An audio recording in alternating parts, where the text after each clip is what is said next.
Hey everyone! Я Айрат Сафин, и это канал Foodstyle. И сегодня я приготовлю плов. Но не обычный, а плов под названием «Три мяса». Плов у меня будет вот из такой вот прекрасной говядинки, не постный, достаточно жирный. Из курицы. Плов из курицы очень любит моя дочь. И, конечно, баранина. И этот плов я бы назвал плов без понтов, но у меня есть уже ролик с таким названием, причем он, по-моему, про манты, как раз тоже узбекскую кухню. Поэтому это плов без понтов, но без такого названия. И первое, с чего нужно начать, это с понимания, что такое плов. По большому счету, рис с мясом. Правильно? И как мы готовим правильно плов?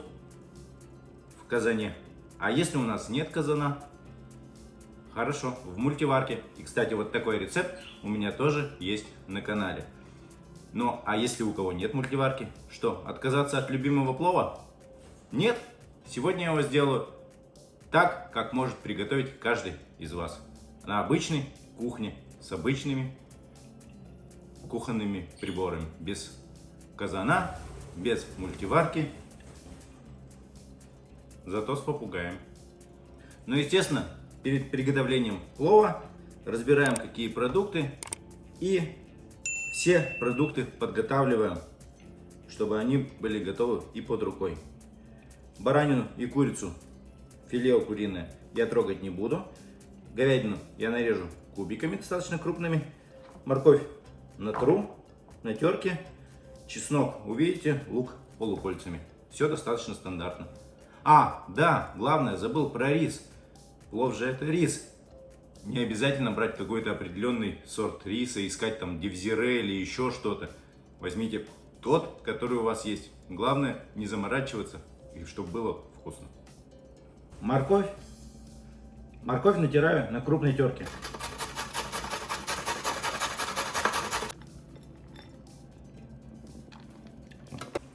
Вот так вот натерли морковочку.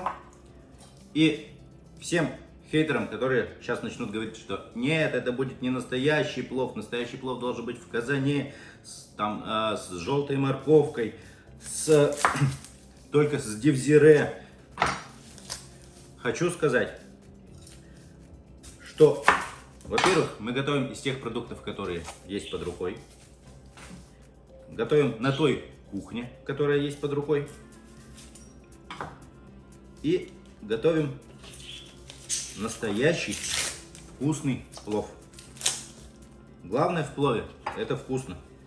А то, что он настоящий или не настоящий, кто-то будет утверждать, что настоящий плов только, например, ферганский плов. Сказать вам, сколько жителей в Фергане? Я специально посмотрел. В Фергане 3,5 миллиона узбеков. И если даже мы возьмем 10-ю часть от 3,5 миллионов, то мы получим 350 тысяч людей, которые готовят плов. И значит, настоящего ферганского плова 350 тысяч видов. Поэтому успокойтесь и готовьте то, что вам вкусно. А я буду готовить так, как мне вкусно. И, например, сегодня я приготовлю плов вот с таким вот рисом басмати. Обычный ароматный басмати. Лук нарезаю полукольцами. Такой не очень тонко, но при этом не толстый. Примерно 2-3 миллиметра толщины. Лука не жалейте, так же как и морковки. Все это растворится в зирваке и будет очень вкусно. Что у меня узбекского, так это у меня красивые плошечки восточного вида. И дальше возьмемся за чеснок. Мне понадобится 2 головки чеснока. Одну я почищу и измельчу в зирвак, а вторая пойдет, конечно, в рис. Чеснок не давлю, а просто достаточно крупно нарезаю.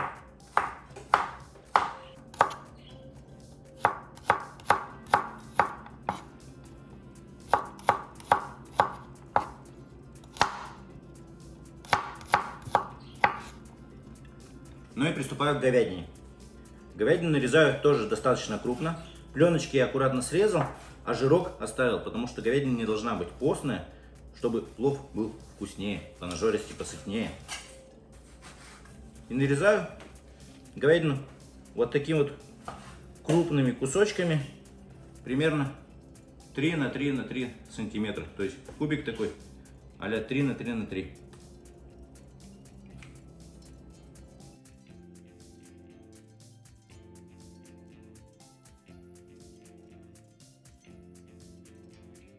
Нарезанную кубиками говядину, лук, морковь и чеснок в стороночку. Кстати, аромат чеснока сумасшедший. А остальные виды мяса, курицу и баранину, я сказал, что я нарезать не буду. Но их в любом случае нужно перед термообработкой подготовить. Возьмем перец.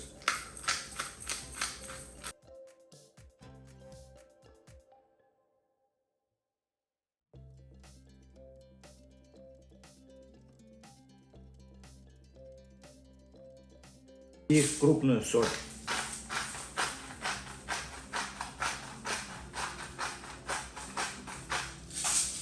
С одной стороны. И такая же процедура с другой стороны. Чтобы соль и перец впечатать в нашу курицу и в нашу баранину.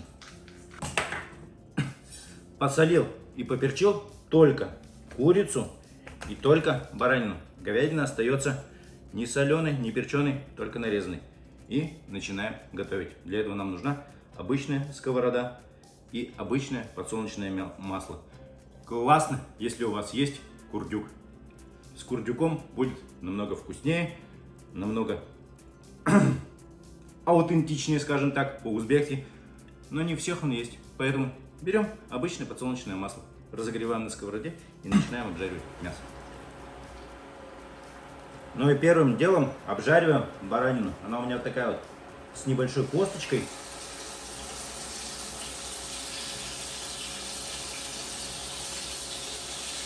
Буквально по 3 минутки с каждой стороны.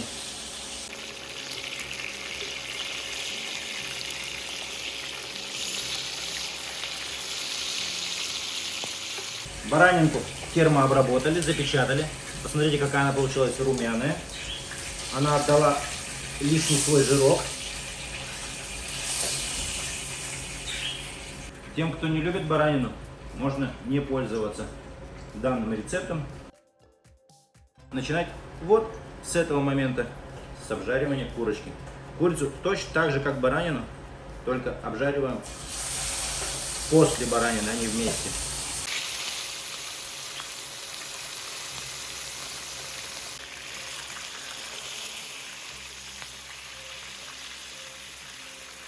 И вот когда курочка тоже подрумянилась, тоже ее откладываем к нашей баранинке. Она внутри еще не прожарилась, но мы ее накрываем клошем. Если нет клоша, то возьмите какую-нибудь посудку, которая закрывается, где будет сохраняться температура. И просто оставляем в сторонку. Оно нам пока до финального процесса не нужно. А сюда, в это уже разогретое масло, опускаем нашу говядину. Напоминаю, она не соленая, не перченая, мы ее просто начинаем обжаривать в масле.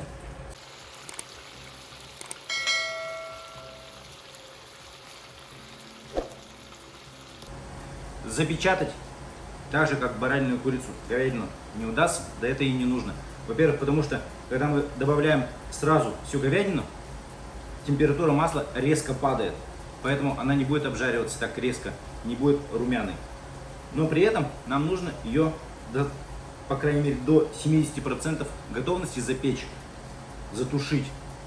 Там нет ни соли, ни перца.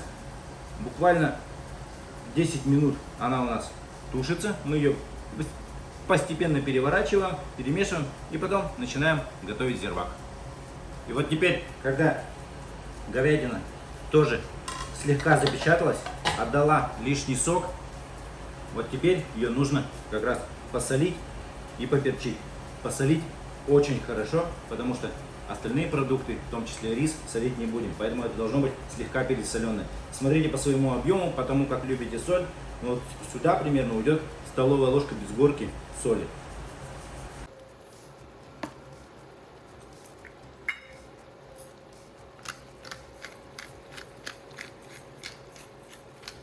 А вот перца как раз добавляйте только для аромата. То есть он, по большому счету, здесь большой роли не играет. Резонный вопрос, скорее всего, прочтен мною в ваших глазах. Как же ты будешь дальше готовить плов в такой вот маленькой сковородке? Дело в том, что плов, если нет казана и нет мультиварки, можно приготовить в обычной кастрюле. Да, в обычной кастрюле.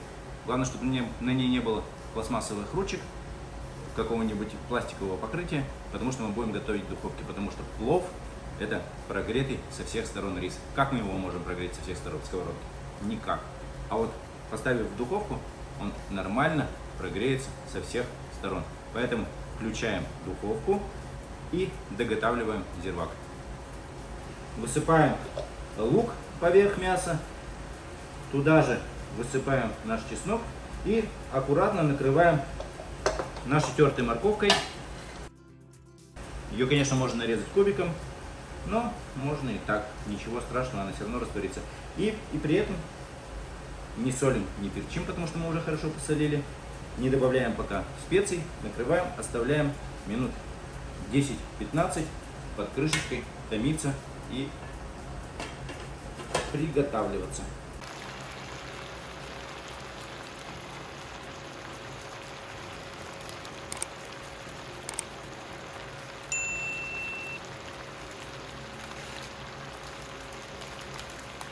И зира.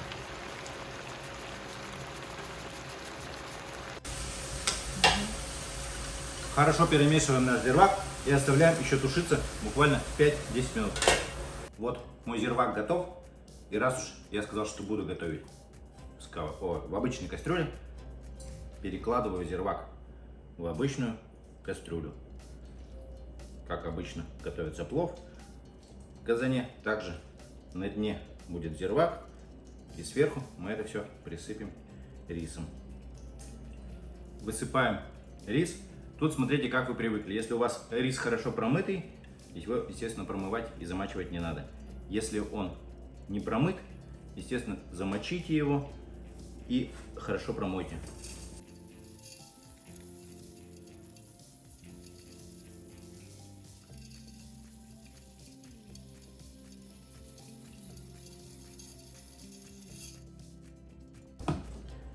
Принято считать, что рис увеличивается в объеме в 3 раза. Поэтому наливайте обязательно кипяток. Примерно так, чтобы он покрыл на 1 сантиметр, может быть на 1,5 сверху.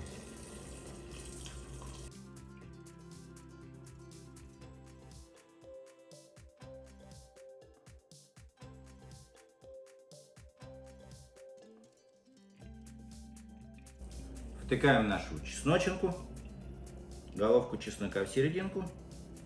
Обязательно, чтобы рис стал еще ароматнее. Накрываем крышкой и убираем в духовку приблизительно 25-30 минут. Ну что, вот он, золотистый, прекрасный, еще не перемешанный. Сейчас мы его быстренько перемешаем.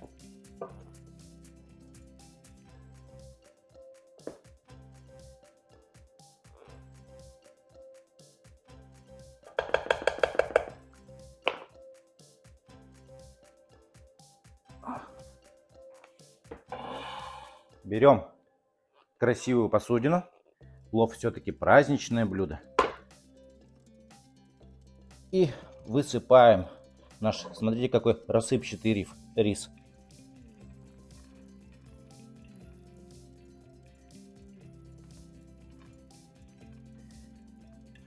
Напоминаю, это никакой не дивзире, не специальный, не запаренный рис.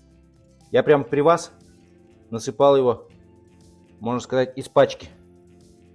Ну и раз я назвал этот плов 3 мяса, то самое время вспомнить про нашу курочку и баранину. Благодаря клошу крышечки оно еще достаточно теплое. Смотрите, оно приготовилось внутри само по себе, дошло. Мы его нарезаем достаточно крупно, выкладываем вот так вот поверх. нашего уже готового плова.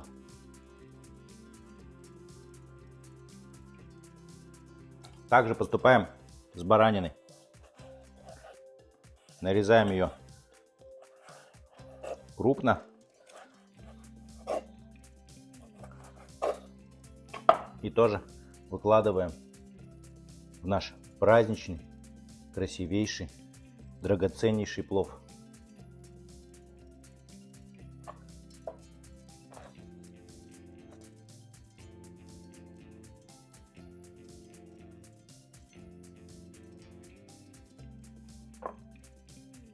Вот так, без казана, мультиварки и каких-то сложных кулинарных этюдов можно приготовить вот такой вот красивый, праздничный, можно сказать, даже гостевой плов. Можно на такой плов приглашать самых дорогих гостей. Спасибо, что смотрели этот ролик. Я хочу вам пожелать приятного аппетита, новых кулинарных достижений. Не забывайте подписаться на канал, поставить лайк этому видео и, естественно, поделиться этим видео со всеми, кому желаете добра и счастья. Пока-пока!